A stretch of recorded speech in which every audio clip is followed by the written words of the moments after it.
States Senator Tim Kaine of Virginia on the floor of the United States Senate on June 16, 2020. And we need to do much more within the criminal justice system, but also within all of our systems, to dismantle the structures of racism that our federal, state, and local governments carefully erected and maintained over centuries. We know a little bit about this in Virginia. First African Americans into the English colonies came to Point Comfort, Virginia in 1619. They were slaves. They didn't be captured against their will.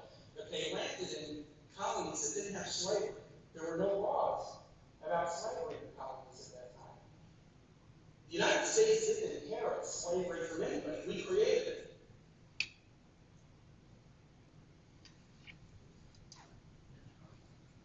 We created it in 1619. Yeah. By the way, do you know what happened to the 20 to 30 slaves that were brought to Point Comfort, Virginia in 1619? They were put into indentured servitude. Then once the price was paid for their servitude, they'd worked it off, they became free, became their own landowners, and became masters for other indentured servants to come over. They usually leave that rest of the story off, though, don't they, when they tell it? In fact, though it was part of life in the colonies, particularly in the southern colonies, America had a large and growing movement to abolish slavery from the very beginning. It was never allowed in Massachusetts, not surprising if you remember our lessons with the Pilgrims. The effort to end slavery in America was ever present, though not unanimous, and continued to build even into the events of the Declaration of Independence. Now, who mostly authored the Declaration of Independence? I heard maybe two people. Who helped write the Declaration of Independence? Jefferson, yes. Thomas Jefferson, he did, yes. But he was a slave owner! Yes, we know. We understand. It is echoed throughout media and academia today just how horrible of a man Thomas Jefferson was because he was a slave owner. Yet when I peruse their writings and ask people about it, it seems that few actually knew what his position was on slavery. Turns out, throughout his entire life, Jefferson was consistently opposed to slavery and worked very hard to try to end it. Now, these are just a snippet of the things that he publicly did to try to end slavery. My favorite, though, is the draft of the Declaration of Independence that he submitted to the said Continental Congress. Most people have never read what he actually sent to the Congress. They've just read the final product. And actually, sadly, today, most people haven't even read that. But here's what he wrote. He was listing all the charges against King George and why we should break away with him because of all these violations of British and natural law, violation of human rights. And he saves the biggest one, his biggest paragraph, of the charges against the king for last, the most serious of all the charges, and why we must break away and become our own country. And here's what it said. On page 3, there's a reproduction of it out on the table if you want to take a look at it. It said this regarding King George. He has waged cruel war against human nature itself, violating its most sacred rights of life and liberty in the persons of a distant people who never offended him, captivating and carrying them into slavery in another hemisphere, or to incur miserable death in their transportation thither. This piratical warfare, the opprobrium of infidel powers. What does he call him? An infidel. Who is the head of the Church of England? The king is. And by the way, all the underlining and capitalization are his. Is the warfare of the Christian king of Great Britain, see how he's saying he's not being a Christian, determined and to keep open a market where men should be bought and sold. In his entire rough draft, there is only one word that Jefferson puts in all caps. And it's what word? Men. When he attempts at his best to declare before the entire world that these are people, they're not property to be bartered, bought, or sold. These are people who, as he says, are deserving. They have the sacred right of life and liberty. Do you now understand who all Jefferson meant when he wrote, "We hold these truths to be self-evident, that all are created equal"?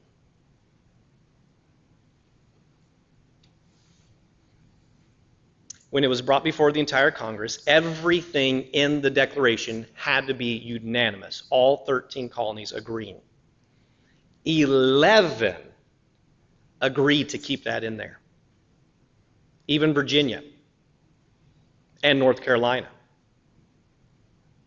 slave states. But the delegates from South Carolina and Georgia said, we're afraid if we take this back home that our delegates, our legislatures will say no to that. And therefore, it had to be struck from the Declaration. He was absolutely consistent throughout his life. So why then did he own slaves? His father died when he was 14 years old, leaving him an inheritance of 5,000 acres of land, which included 20 slaves. When his father-in-law, John Wales, died, he and his wife inherited another 11,000 acres and 135 more slaves. He would end up owning 600 slaves throughout his life. Oh, we see he still went about and bought and sold slaves himself. Yes. Do you know why? Most of his purchases and sales were for the purpose of reuniting families.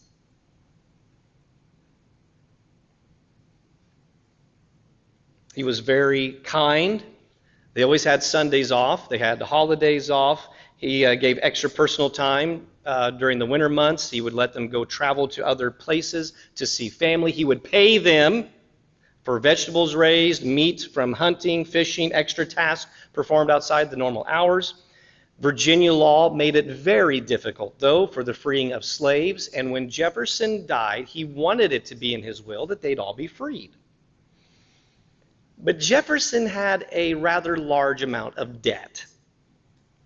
For one, he had a very lavish lifestyle. No getting around that.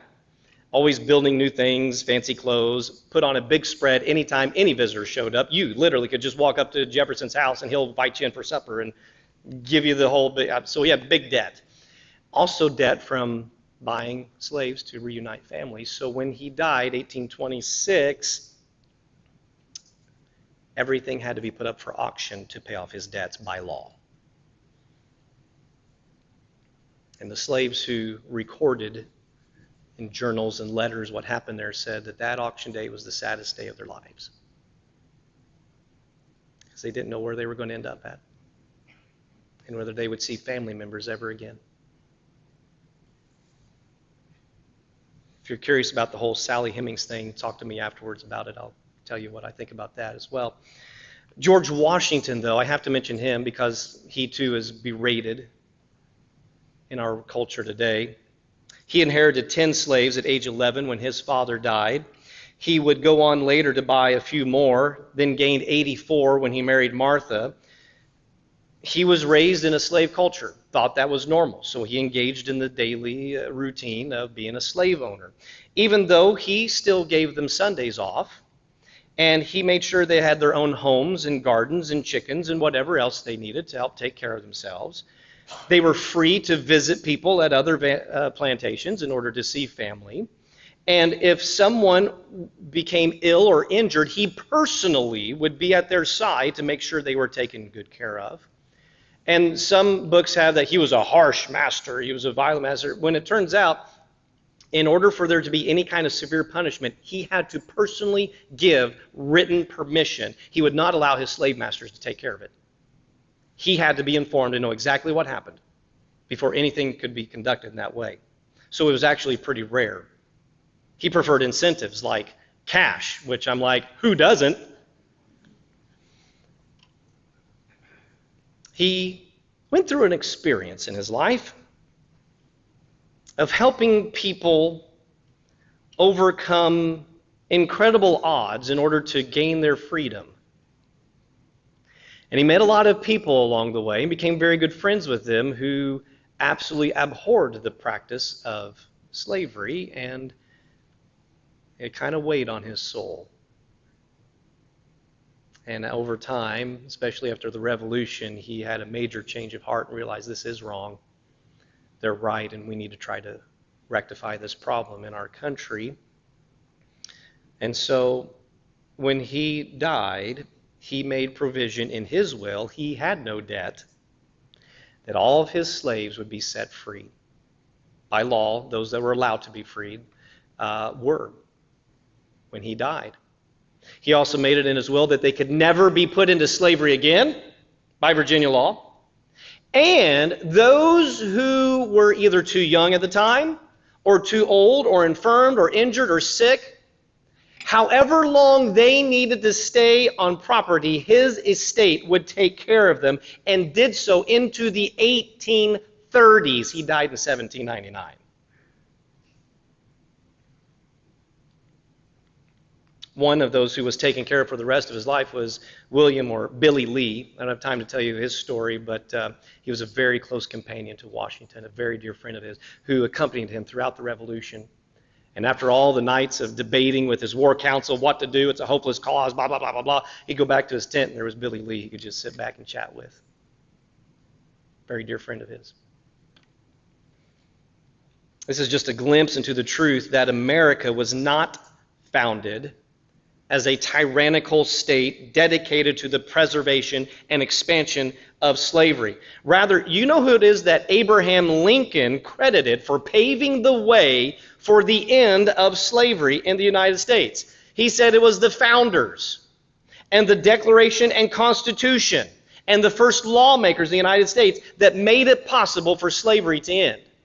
He gave a speech in Peoria, Illinois on October 16th, 1854, where he said this. I'll just give you some excerpts. He said, "The argument of necessity," he had this Kentucky accent, high-pitched voice, they said, so who knows if this sounds right or not, but "the argument of necessity was the only argument they ever admitted in favor of slavery, and so far only as it carried them did they ever go.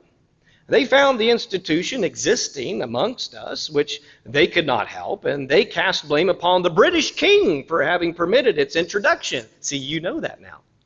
"Before the Constitution, they prohibited its introduction into the Northwestern Territory, the only country we owned, then free from it. At the framing and adoption of the Constitution, they forbore to so much as mention the word slave or slavery and the whole instrument. In the provision for the recovery of fugitives, the slave is spoken of as a person held to service or labor." Did you know they forbid the word slave or slavery to be put in the Constitution? That instead they always had to be referred to as people or persons. In that prohibiting the abolition of the African slave trade for 20 years, that trade is spoken of as the migration or importation of such persons as any of the states now existing shall think proper to admit. And he goes on to talk about that. The earliest Congress under the Constitution took the same view of slavery. They hedged and hemmed it into the narrowest limits of necessity. In 1794, they prohibited an outgoing slave trade, that is, the taking of slaves from the United States itself. In 1798, they prohibited the bringing of slaves from Africa into the Mississippi Territory. This territory, then comprising of what are now the states of Mississippi and Alabama, this was 10 years before they had the authority to do the same thing as to the states existing at the adoption of the Constitution. In 1800, they prohibited American citizens from trading in slaves between foreign countries, as far, for instance, from Africa to Brazil. In 1803, they passed a law in aid of one or two states in restraint of the internal slave trade. In 1807, in apparent hot haste, they passed the law nearly a year in advance to take effect the first day of 1808, the very first day the Constitution would permit, prohibiting the African slave trade by heavy pecuniary and corporal penalties. England usually gets the credit for the first one to outlaw the slave trade by a year on us, when actually we had passed our law before them. This is just a little detail. Yeah. We actually passed ours before them. It's just ours didn't take effect until after them. So just say we actually are first. But that's just me. Okay. Thus we see the plain, unmistakable spirit of that age toward slavery. Listen to the lesson from Lincoln. It was hostility to the principle and toleration only by necessity. He talked about how they wanted to cut it out, but you don't just walk in and cut out a cancerous thing. You wait until it's the proper time to cut it out so that it doesn't spread everywhere else. And he never wavered on this. He'd give a similar speech in New York, talking about how many of the framers had been involved in anti-slavery efforts and were trying to end slavery throughout the country. The precedent then of slowing down and stopping slavery was going to continue with him as president, and even eventually through a very costly, bloody civil war to once and for all end slavery in this country. The hymn you sung this evening was written in 1862 as a rallying cry to go and end slavery. The last verse originally said, as he died to make men holy, let us die to make men free. As that was what they were willing to do to end slavery. This was a battle, however you may refer to it, whether it be the Civil War or the war between the states, or my favorite, the War of Northern Aggression. It was a war within the context of the war between good and evil. Now listen to what I'm saying. I did not say that everyone in the North was on the side of good and everyone in the South was on the side of evil. I don't believe that at all. But it was overall in the context of the war between good and evil. For instance, on the side of good, in the South, these two gentlemen, Robert E. Lee and Thomas Stonewall Jackson, the Confederacy as a whole, not on the right side. But these two men were on the side of good. Robert E. Lee wrote in December 27, 1856, that slavery was a moral and political evil, hoping that the wise and merciful providence of God would soon end it. He joined his wife's and mother-in-law's efforts to free slaves, even setting up a school for slaves in their Arlington home, which included Bible study. How many knew Robert E. Lee was involved in that? How many of you knew that actually during the war, Robert E. Lee had freed his slaves, doing it the first day he was allowed to by law, whereas General Grant, fighting for the North, technically still had slaves as part of an inheritance of his father-in-law, not freeing them until after the war. So during the Civil War, you had Lee who had freed his slaves and Grant who still had his fighting each other. Is that not just, I don't know what it's, And Stonewall Jackson, wow. What a man of faith. Incredible man of faith. A prayer, he'll put about anybody's prayer life to shame. Phenomenal man. He owned 6 slaves. 3 were a wedding gift, so by law he was not allowed to free them. I'm thinking, what? Who saw that and thought that was a good wedding? Anyway. It was not on their registry. Anyway. 2 he purchased because they knew what it was like in his home and begged and pleaded with him, please purchase us from our master so we can come live in your house. And the 6th one was a 4-year-old orphan girl who had a learning disability, and the old lady who was taking care of her just couldn't handle it anymore, and he said, we'll take her and raise her as our own.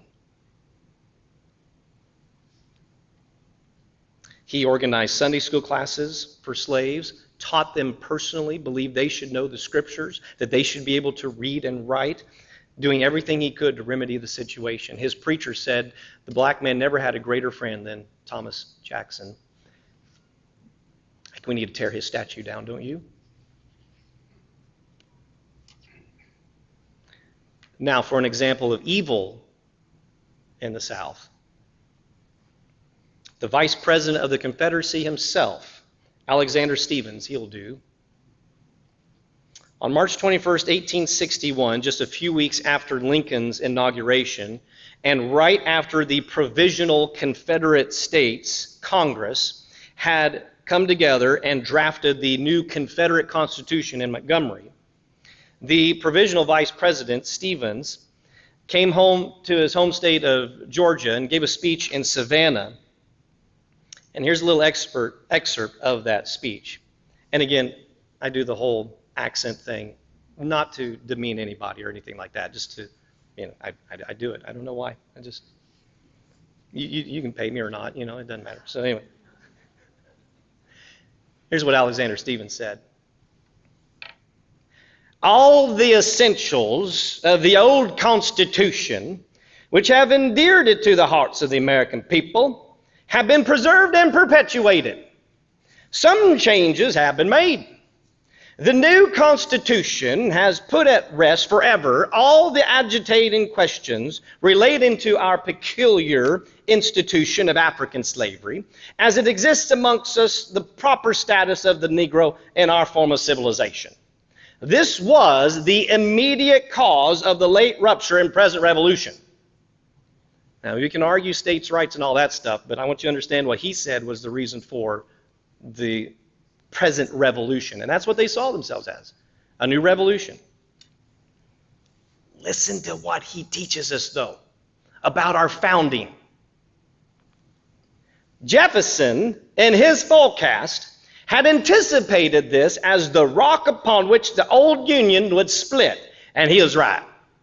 The prevailing ideas entertained by him and most of the leading statesmen at the time of the formation of the old Constitution were that the enslavement of the African was in violation of the laws of nature, that it was wrong in principle, socially, morally, and politically. It was an evil they knew not well how to deal with. But the general opinion of the men of that day was that somehow or other, in the order of providence, the institution would be evanescent and pass away. He and Lincoln agree that all the founding fathers who wrote the Constitution believed slavery was evil and should be done away with. How do we not get this right in our history classes today?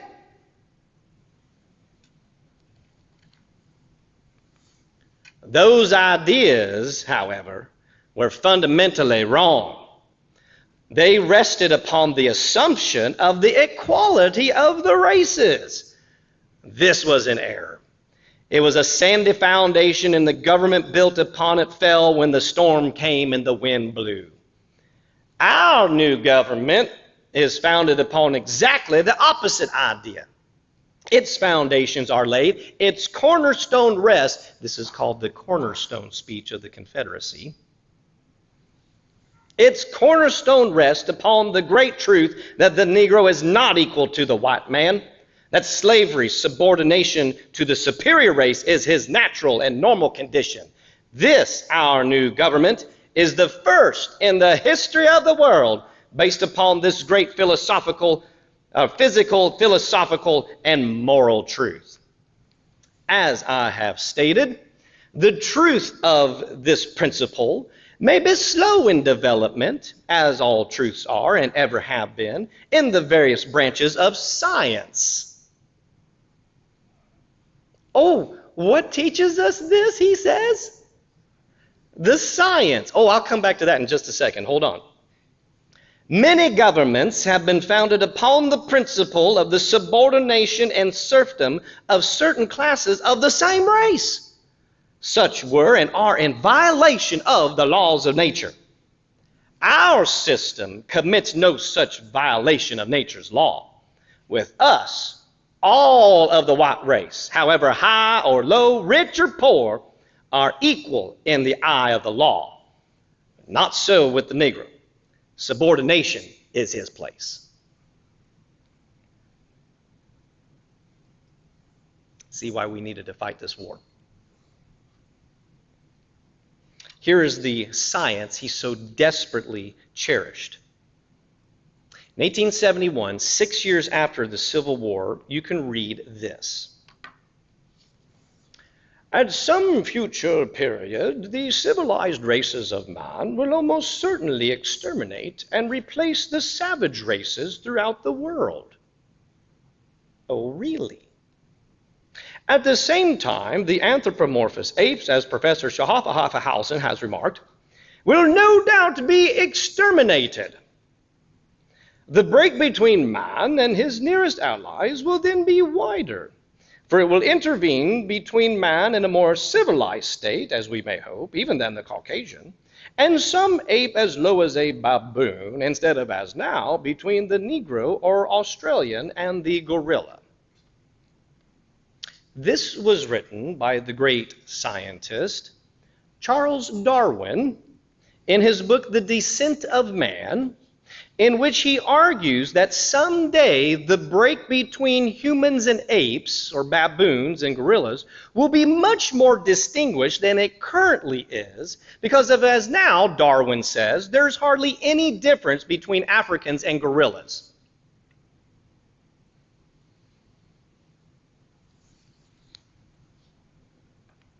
His most famous book, On the Origin of Species by Means of Natural Selection, or the Preservation of Favored Races and Struggle of Life, was published in 1859, just 2 years before the Civil War, and the science of that was championed throughout the rest of American history. To the point, to this very day, you all remember when if you had social success where humanity originated out of? You remember the old Fertile Crescent? Who remembers that? Fertile Crescent, that's where humanity came from. Yes, that's not what's in textbooks today. Instead, today, we originated out of Africa. And you go to any natural history museum and look at the display of human evolution, pay attention to the color of the skin the farther you go back in evolution. The darker it gets. And the more highly evolved, the lighter it gets. That's the science that was being so prevailed upon. That is the dogma of evolution. That's what actually was taught, and if they're honest about it, still would be today. And is what's being portrayed to this very day. All the things we study about tonight, though, and what actually did happen and what really is the story behind all this, look at how, in the realm of academia, how they attempt to teach and explain slavery today. The Atlantic slave trade also contributed to the development of racist ideology. Most African slavery had no deeper reason than legal punishment or intertribal warfare. Look at this. Europeans who appreciated Look at that. What's he holding? and even long ago outlawed enslaving fellow Christians needed justification for a practice so obviously at odds with their ideals of equality. So they claimed that Africans were biologically inferior. Who claimed that? Slaves, making great efforts to justify this slavery. Thus, slavery in Europe and the Americas acquired a racial basis. Only by those who believe the Bible, they say. And their future descendants to attain equal status in society. In all of these ways, the Atlantic slave trade was an injustice on a massive scale, whose impact has continued long after its abolition. Who is blamed today in academia for all of it? Anyone who believed the Bible. You realize the propaganda we're dealing with and trying to get the truth of the matter out there. When instead, what does the Bible actually teach? As in Luke 4:18, which is quoting Isaiah 61:1, the Spirit of the Lord is upon me because he anointed me to preach the gospel to the poor. He has sent me to proclaim release to the captives and recovery of sight to the blind, to set free those who are oppressed. How is that freedom made available? Jesus said in John chapter 8, if you continue in my word, then you are truly disciples of mine, and you will know the truth, and the truth will make you free. So he says in verse 36, if the Son makes you free, you will be free indeed. And remarkably, remember how we had earlier that the Scripture says, Acts chapter 17, verse 26, we all came from how many people? 2, all of humanity. We're all one race scripturally. Look at what they're now finally teaching in science. The picture over on the left was taken out of my secular evolutionary college biology textbook. And they taught, right, correctly, look at that and tell me, at what point do we become a different race of humanity? Because you realize race means subspecies. And the students said, I can't. They said, exactly. Genetically, biologically, guess how many races of humanity there are? How many? And what has the Bible said all along? 1. Isn't it nice when science finally catches up with the Bible? Now, I have to point out, notice at the very top in that picture, if someone were ever to ask you, what color were Adam and Eve? For me, the correct answer is perfect. Because how did God make them? Perfect. They were the perfect. They had in their genetic code a perfect genetic code that had all the information that would ever be needed for all humanity that would ever live on planet Earth. So it amazed me that in my secular evolutionary college biology textbook, it had all of humanity coming from 2 perfect people. I wanted to, but I didn't want to raise my hand and say, I know their names.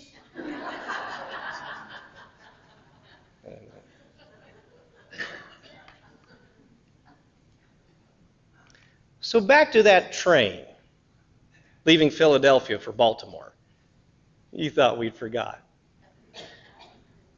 Now you know we're actually near the end, yeah.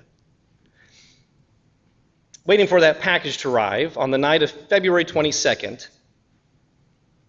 1861. The package actually contained nothing.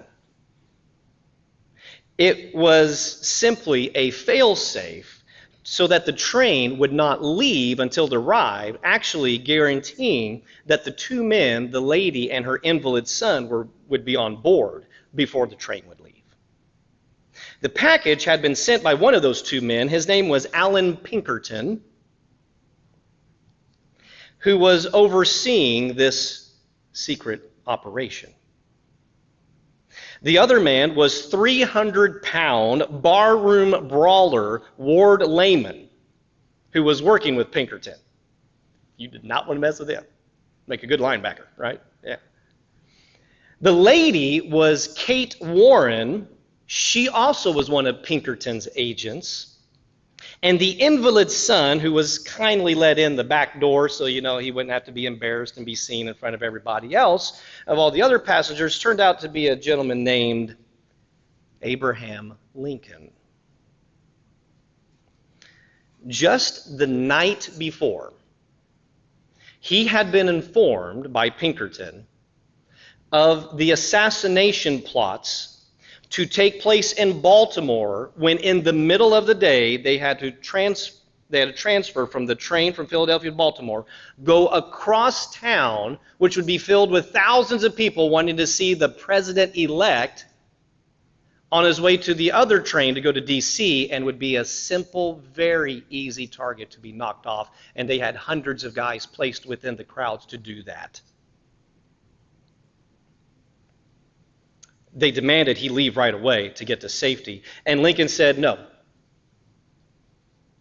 He did not want to miss out on the occasion for why he was there in Philadelphia, which was to participate in the George Washington commemorative birthday celebrations, which included him personally raising or displaying the American flag over Independence Hall, where the Declaration and Constitution were signed.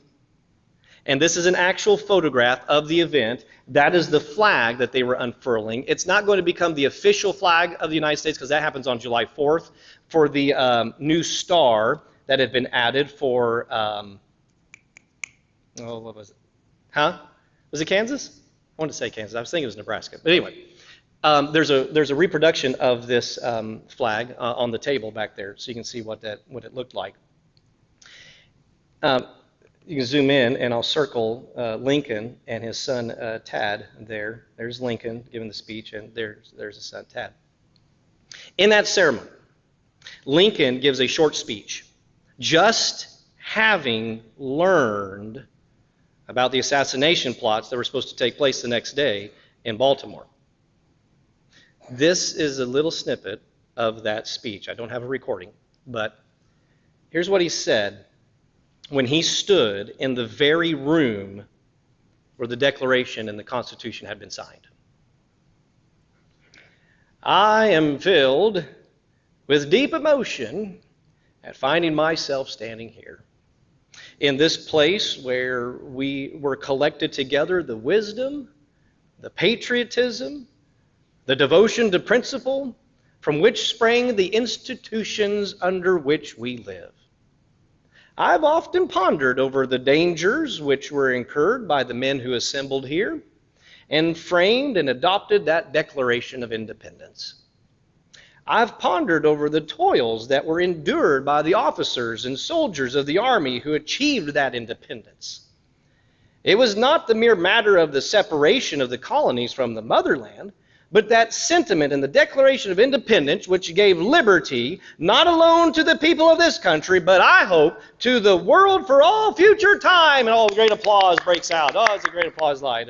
It was that which gave promise that in due time the weight would be lifted from the shoulders of all men. This is a sentiment embodied in the Declaration of Independence. Oh, another big applause line. It goes up and everything. Now, my friends, can this country be saved upon that basis? Well, if it can, I will consider myself one of the happiest men in the world if I can help to save it.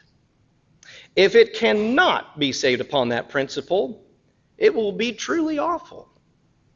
But if this country cannot be saved without giving up that principle,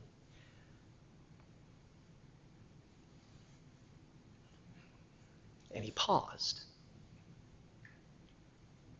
And then he said, I was about to say I would rather be assassinated on this spot than surrender it.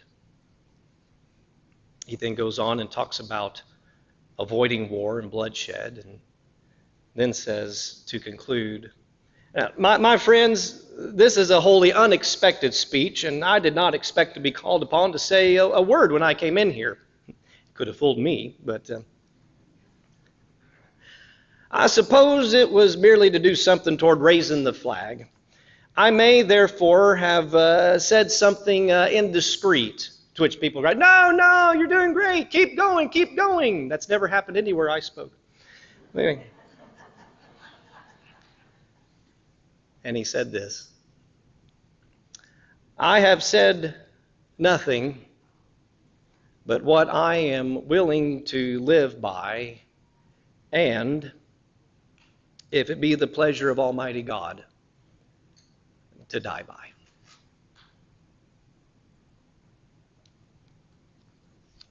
And he did both.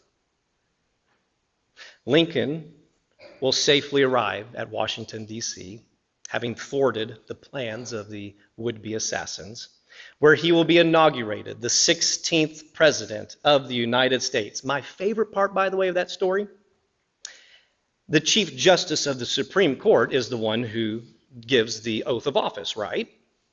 The Chief Justice was Roger Taney, who was the Supreme Court Chief Justice, who was the one who authored the Dred Scott case that declared that no African in America was a citizen.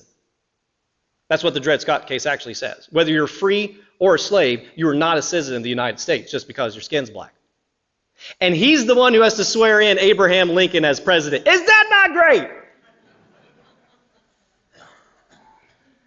The president who will bring about the Emancipation Proclamation and the 13th Amendment that will forever outlaw slavery in America.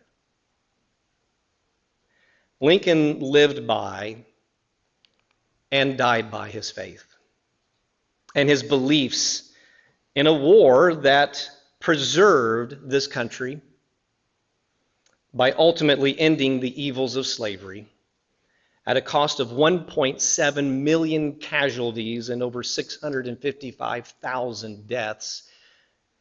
And you want to tell me America's an evil country? And the price that's been paid for the purpose of liberty. In the same attack upon in the same way, and this is the end, they attack Jesus and his church today.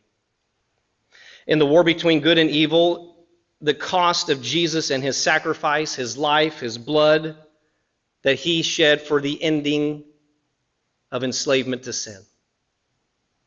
I hope you've seen in this study that the attack on American history ends up being an attack on the church because we have the same foundation, God's Word. Thus, an attack upon one is an attack upon the other in this culture today. We all can have the greatest of all freedoms. Paul preached in Acts chapter 13, "Therefore let it be known to you, brethren, that through him forgiveness of sins is proclaimed to you, and through him everyone who believes is free from all things from which you could not be freed under the law of Moses or any other law." Paul wrote in Romans chapter 6, "Do you not know that all of us who have been baptized into Christ have been baptized in his death? Therefore we have been buried with him through baptism into death, so as Christ was raised from the dead through the glory of the Father, so we too might walk in newness of life," liberty, "knowing this, that our old self was crucified with him, in order that our body of sin might be done away with, so that we would no longer be slaves to sin, for he who has died is freed from sin." Thus Paul wrote in Galatians 5:1, "It was for freedom that Christ set us free. Therefore, keep standing firm, and do not be subject again to a yoke of slavery." Don't let sin come back and get you again. Don't be enslaved again. As I used to teach psychology and sociology classes as well, and so you learn a little bit about counseling and that kind of thing. And here would be my professional counseling advice if you've got sin in your life: knock it off.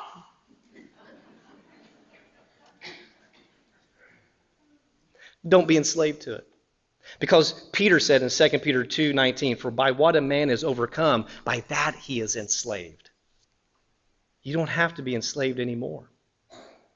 You can fight the fight of good. You can be on the winning side, because you are fighting for one side or the other actively. If you're doing nothing, that is an active participation in helping evil. That's not me. That's James 4:17. "Therefore, to the one who knows the right thing to do and does not do it," who just sits back and says, "I'm not going to get involved."